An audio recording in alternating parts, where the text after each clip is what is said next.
wonderful world. Traditionnel concert du Nouvel An au Centre culturel d'Anderlu. The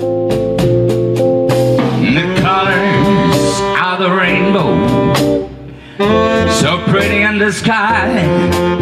En invité, le chanteur crooner Christian Similion. Il s'accompagne du saxophoniste Michel Ménil, de Jean-Denis Tourneur à la guitare, Eric D'Alessandro à la contrebasse et de Patrick Wont à la batterie.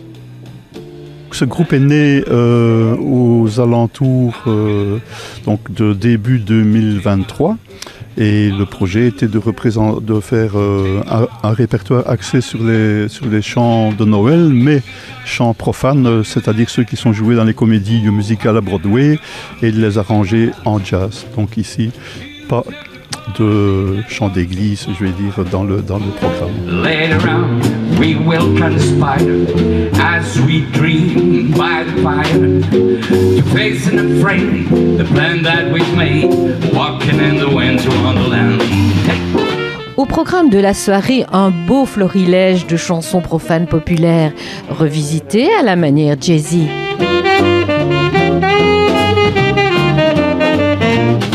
Qui vous a amené personnellement au jazz?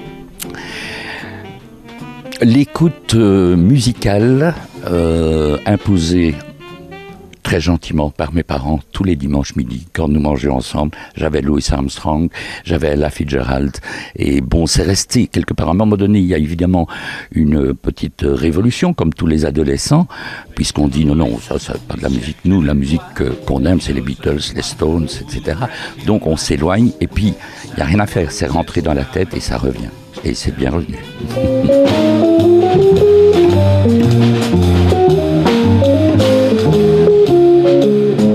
Ah, moi, la contrebasse, c'est un coup de cœur. Moi, quand je joue, je vibre avec cet instrument. Et puis, ce qui m'a amené, c'est le jazz. J'ai toujours voulu faire du jazz. J'y suis arrivé tardivement. Et le jazz, c'est la liberté absolue, c'est l'improvisation. Et même sur des chants de Noël, on se lâche, on s'exprime, on est nous-mêmes. Et la contrebasse, je pense que c'est réellement mon instrument. Et il me rend heureux aussi. Voilà.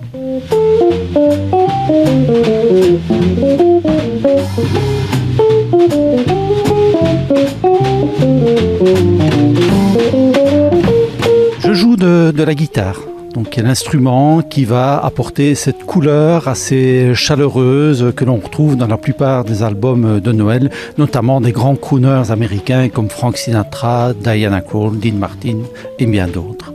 Et il y a vraiment une grande tradition aux États-Unis des chants de Noël. Les plus grands artistes, même de variété ou de rock comme Elvis Presley, ont enregistré leur album de chants de Noël. Et qu'apporte la guitare au niveau du jazz ? Alors, elle est à la fois le lien entre les solistes et la partie rythmique constituée par la batterie et la guitare. Donc, c'est un petit peu la pierre angulaire sur laquelle va venir se construire l'orchestre, tant au niveau rythmique qu'au niveau des harmonies, mais aussi parfois avec des contrepoints mélodiques. Donc, c'est vraiment la cheville ouvrière qui est là et qui assure la liaison entre les différentes parties de l'orchestre.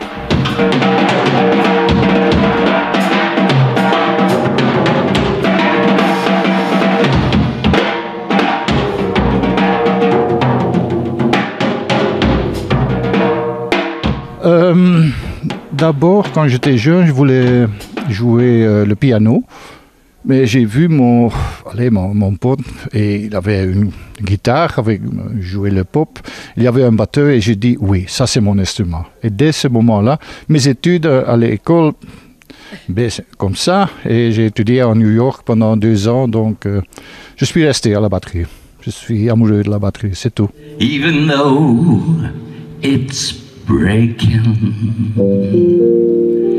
when there are clouds in the sky, you'll get by if you smile. Vous êtes un crooner. C'est ce qu'on dit, oui.